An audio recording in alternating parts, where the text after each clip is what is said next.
So I am here to the nearest pharmacy near to my place, and we are going to talk about and ask the pharmacist here. So let's go.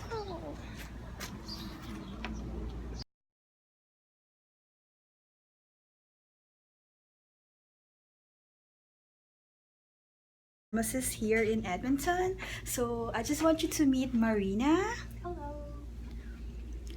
So hi Marina. Hi.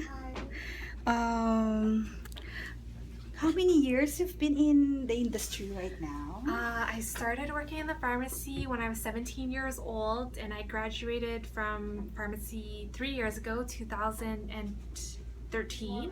So I've been practicing for 3 years. Oh, nice to know. So we do have this project right now. It's all about NSAID. So would you mind if you could help us, like the graduating massage therapists in industry right now? For sure. Sure. So what do you know about NSAID? NSAIDs, or non-steroidal anti-inflammatories, are what they're called, is a pain medication can be used for inflammation, so it'll reduce any pain and swelling in any muscles, as well as an antipyretic, which means it'll reduce fever as well. Some common NSAIDs you would find over the counter that anybody could buy is Advil, whose generic name is ibuprofen, or Aleve, which is naproxen, its generic name. There are about 20 different anti-inflammatories you can find prescription, most common one being naproxen, ketorolac, celecoxib, and there's plenty more if you'd like to know. Okay, ma'am. What is the purpose of this drug? The purpose of this drug is mostly to reduce swelling and pain. Sometimes infants will use it to reduce fever because it's sometimes found more effective than Tylenol in reducing fever. However, the anti-inflammatory effects don't kick in until about 2 or 3 days, but the pain relief should work in about 30 minutes to an hour. Any side effects that like for this drugs? The most common side effect of anti-inflammatories are stomach upset, which could be helped if they take food before they take the pill. The other common side effect is it will thin the blood, so they will bleed easier if they take NSAIDs. So, ma'am, do you have an interesting fact about this medication? Sure. Anti-inflammatories are a very common painkiller, but there are 100 different reasons why a person may not be able to take them. For example, they might have poor kidney function, it increases blood pressure, so if they have high blood pressure, you should not take it.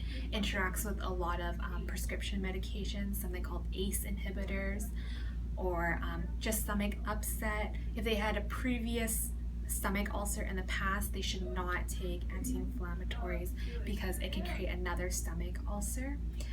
This does not mean that you cannot use any anti-inflammatories, but we just have to be a little bit more creative.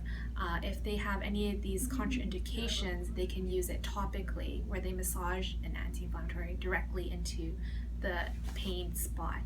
So if they have tennis elbow, they can rub an anti-inflammatory directly there, and it can work locally.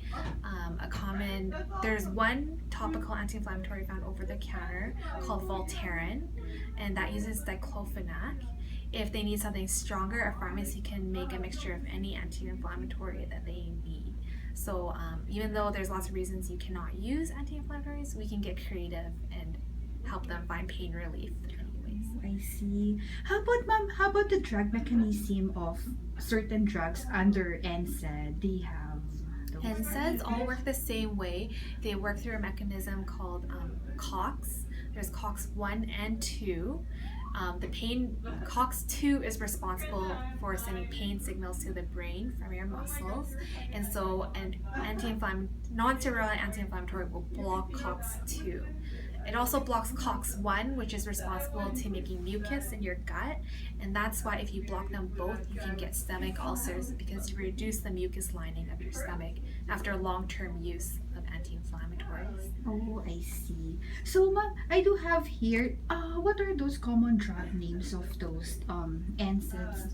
The most common drug name is Advil. That's where you'd see that. Advil and Motrin are both ibuprofen. some naproxen and Aleve are another common. Aleve is the brand name, naproxen. Some other ones would be diclofenac, meloxicam, celecoxib. Those are probably the most common anti-inflammatories you would find. Oh, okay. Ma'am, I just want to ask, cause one of recently we went to doctor, my mom and I, right? And she was diagnosed with diabetes type 2, and the doctor prescribed her how you call this, with the blood thinner. So but it's been point to her that she cannot take the drug with this and any of this NSAID. Do you have any reasons like why? Yeah, when you have diabetes, your blood is thicker, so you can have a blood clot more easily. A blood clot in the brain would mean you're having a stroke. A blood clot in the heart would mean you're having a heart attack or a myocardial infarction. You can also have blood clots in your legs, which would cause DVTs, which are very painful. So when you have diabetes, you want to take a blood thinner so that blood can more easily come to your brain, heart, legs, and they don't clot. And anti-inflammatories will also thin the blood. So you don't want to be taking 2 blood thinners because you can have a bleed, and a bleed in the brain can be How a about in stroke. stomach, ma'am? Is it Yeah, and you can have a stomach bleed as well. Okay. You could bleed anywhere if you thin the blood out too much. So it is advised not to take 2 blood thinners at the same time. Oh.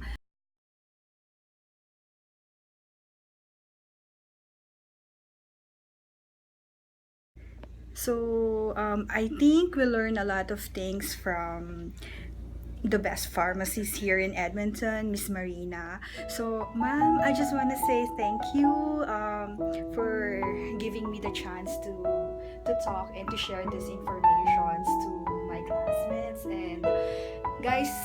So, I hope you learned something from me today. Thank you very much. Thank you, Miss Marina. Thank you. If you have any further questions, any pharmacist would be able to help you with that. Thank you. Bye.